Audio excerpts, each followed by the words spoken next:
ভয়াবহ বন্যার কবলে ফেনী। হু হু করে পানি ঢুকছে বাংলাদেশে। ত্রিপুরায় বাঁধ খুলে দিয়েছে ভারত। নোয়াখালীতেও প্রবেশ করছে পানি প্রবাহ। প্লাবিত হয়েছে ফেনীর ৩ উপজেলা। হাজার হাজার মানুষ পানিবন্দী হয়ে পড়েছেন। রাস্তাঘাট ও ফসলের মাঠ তলিয়ে গেছে। পুকুরের মাছ ভেসে গেছে। ভারী বর্ষণ ও ভারত থেকে আসা পাহাড়ি ঢলের পানিতে ফেনীর মুহুরী, কহুয়া ও সিলোনিয়া নদীর পানি বিপদ সীমার অনেক ওপর দিয়ে প্রবাহিত হচ্ছে। নদীর পানি উপচে বন্যা পরিস্থিতির অবনতি ঘটিয়েছে বলে জানাচ্ছেন স্থানীয়রা।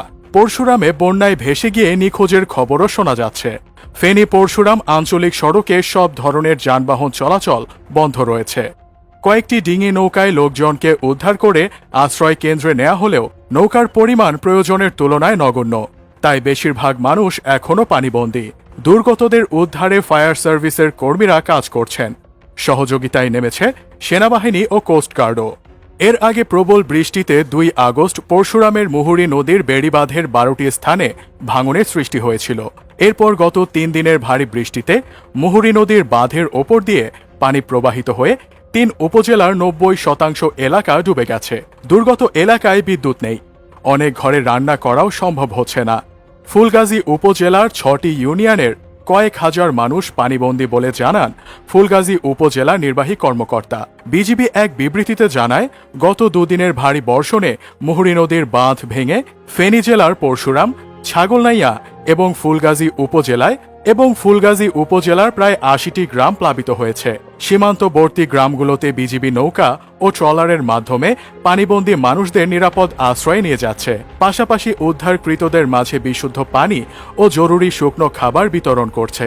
অন্যদিকে নোয়াখালীতে ফেনীর মুহুরী নদীর পানি ঢুকছে। এতে নোয়াখালীর ৯টি উপজেলায় বন্যা পরিস্থিতির অবনতি হয়েছে।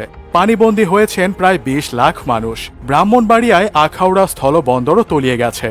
পানি উঠেছে অন্তত ১০ গ্রামে। ওদিকে কয়েকদিনের টানা বৃষ্টিতে ভয়াবহ বন্যা দেখা দিয়েছে ভারতের ত্রিপুরা রাজ্যে। এতে অন্তত ৭ জন নিহতের খবর পাওয়া গেছে। নিখোঁজ রয়েছেন আরও ২ জন। বন্যার কারণে ডুম্বুর জলবিদ্যুৎ প্রকল্পের বাঁধ খুলে দিয়েছে কর্তৃপক্ষ। এর ফলে প্রবল বেগে পানি ঢুকে পড়ছে বাংলাদেশে। ভারতীয় গণমাধ্যমের খবরে জানা যায়, ত্রিপুরার ৪টি নদীর পানি বিপদসীমার ওপর দিয়ে প্রবাহিত হচ্ছে।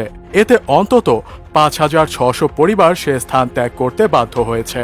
ত্রিপুরার ভেতর দিয়ে প্রবাহিত হয়ে হাওড়া নদী বাংলাদেশের ব্রাহ্মণবাড়িয়ায়, ধলাই নদী মৌলভীবাজারে, মুহুরী নদী ফেনী জেলায় এবং খোয়াই নদী সিলেটে প্রবেশ করেছে।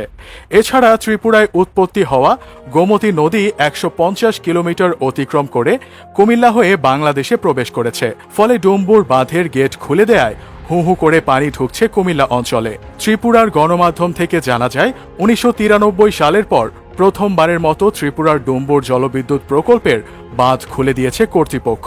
পানির স্তর আরও বেড়ে যাওয়ার আশঙ্কায় ৩১ বছর পর এই গেট খোলার সিদ্ধান্ত নেওয়া হয়েছে।